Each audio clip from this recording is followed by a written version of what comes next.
What up, watch people? It's Tony's Timepiece Review. Today is Friday, March 25th. I think it's March 25th.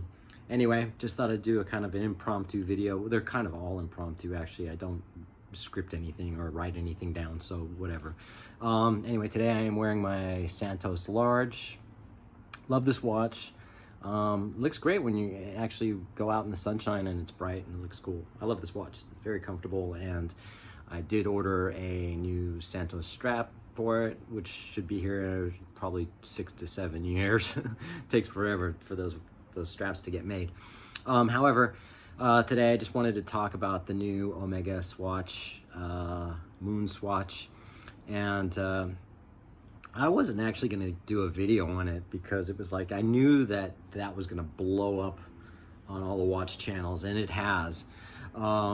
Now, keep in mind, you know, anyone who has social media and scrolls through their thing, if no matter what you search for on Google or whatever it is, always appears on your Facebook feed or your Instagram feed or whatever. So you get these ads if you're looking for a new mattress, then everything comes up as mattresses. In my case, it's all watches, and plus I also have an account with Swatch, and I am a huge Swatch fan, and I've one of the very first watches. I say one of the very first watches. In my teens, when Swatch came out, I jumped on it, and so I had a Swatch from when they first came out. And to this day, if you've watched it in my previous video, I bought a Swatch just recently. In fact, when I went to buy this Santos, when I went to my AD, I was wearing my Swatch. Now, if I was going to an AD I'd never been to before, and I was going to buy a luxury timepiece, I probably wouldn't wear my Swatch in there, just because I want them to know that I'm a serious buyer, you know. So in this case, I just wanted to talk real briefly about the Moon Swatch, and I was getting these ominous sort of posts on my Facebook feed, advertisements, you know, Swatch Omega, and then it'd be a picture of the moon. I'm like, what the hell are they doing? What are they doing? What are they doing? I want to know, and I want to know now. So anyway, it finally, you know, all this stuff gets leaked unintentionally. I don't know. And so it's all over the internet. So, but I just wanted to comment on that.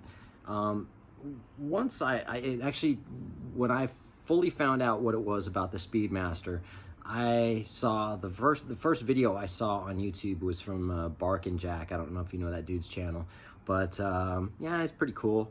And his video starts and he shows the watch, and I was thinking, oh great, so Swatch and Omega teamed up, and they're gonna have like a $3,000-$4,000 Omega Speedmaster with Swatch on it. And I was like, oh man, what would be really cool is if it was a cheaper version, you know. This is all the things I'm thinking in my head, and then it turns out they're $260, and I just about went, oh damn, do I want one? Yeah. Did I jump on it? Yeah, I'm working on it. Tomorrow's the release for it. But that's just because I'm a fan, dude. So there's these videos online now. Oh my God, the analytics of what people are trying to, you know, oh, this is not the same as a Speedmaster, and what's this going to do to the Omega brand? Dude, think about it like this. Let's put it in perspective. Think of people who, not watch snobs, I'm just talking about people that enjoy watches. Are you a watch enthusiast, or are you just generally a watch snob? Do you wear a Rolex because you feel that that's a status symbol and not many people can afford them, and therefore you're better than them because you have a Rolex? No, right? That type of mentality to me sucks. And it's out in LA, dude. It's not so much about the watches in LA, it's about what kind of car you drive, you know what I mean? It's crazy to see someone who, in fact, a Postmates delivery person came the other day from a neighbor. I was outside talking to her, and the Postmates delivery pulled up in this badass Mercedes Benz, and then they were delivering Postmates, you know. All right, so, and then you'll see, which is fine if you want the car, that's fine, but and then you'll see people like celebrities, a lot of celebrities around here, that just drive like a Toyota Prius. You know what I mean? They don't care about the status of what kind of vehicle they drive, you know? So back to the Omega Swatch. The thing is, if you look at your everyday person that for instance, can't afford an Omega Speedmaster, or they can't justify it. Maybe they have the money, but they can't afford it. Having the money to buy something and being able to afford it is two different things. Do I have the money to buy a Speedmaster? Yeah, but would it hurt my bank account to the point where if something happened, I wouldn't be able to, take care of that situation? Then you're wearing a watch you probably shouldn't be wearing, I guess. But in the case of the Swatch, the cool thing is just think of the person that would love to have an Omega Speedmaster, and there's plenty of people out there that wish they could have certain watches, but they just can't afford it, or they can't justify it. Like, I really want it, but I can't. Now you got the Swatch watch came out, the Omega Swatch, and they're going, oh my God, I can afford $260, and it won't affect me anything. It won't hurt me financially to buy that watch.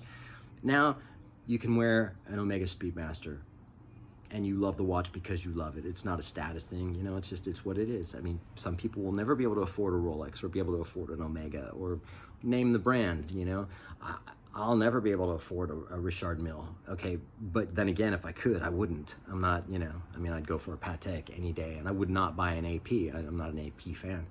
But the fact is that in the grand scheme of things, is it a good thing or a bad thing? Because there's a lot of speculation. Oh my God, is it a good thing? Is it a bad thing? And there's all these negatives and all these positives and whatever. The bottom line is, it's fucking genius. Congratulations to Omega for doing this, because now you're just saying, hey, you know what?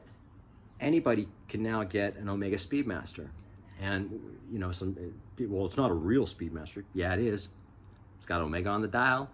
It's the same dimensions. It's not a knockoff.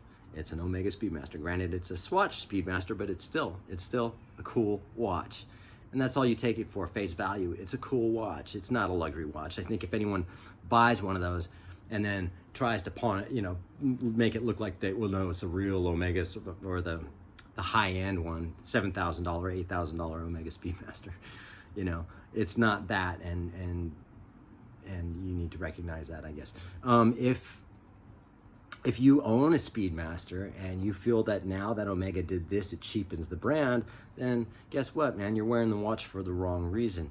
If you have a Speedmaster, a real, like the, $7,000 Speedmaster, and now you're upset because Omega did this, because now you feel that you've been devalued, then why are you wearing the watch in the first place? Why would you even care? If I have a Rolex or a Cartier or whatever the hell it is, I wear it because I like it. I bought it because I like it. I didn't buy it because of what it is or a sign of status, because for the most part when I go out, I don't wear it. Whatever, I don't care. I love the watch. I enjoy it for myself, not to go out and say, look what I'm wearing, look what I'm wearing. If Cartier teamed up with Richemont to come out with a Richemont with it, it's a different thing, but then that's fine, wouldn't affect me. I just wear the watch. I don't know if I'm making too much sense. It's just that I see all this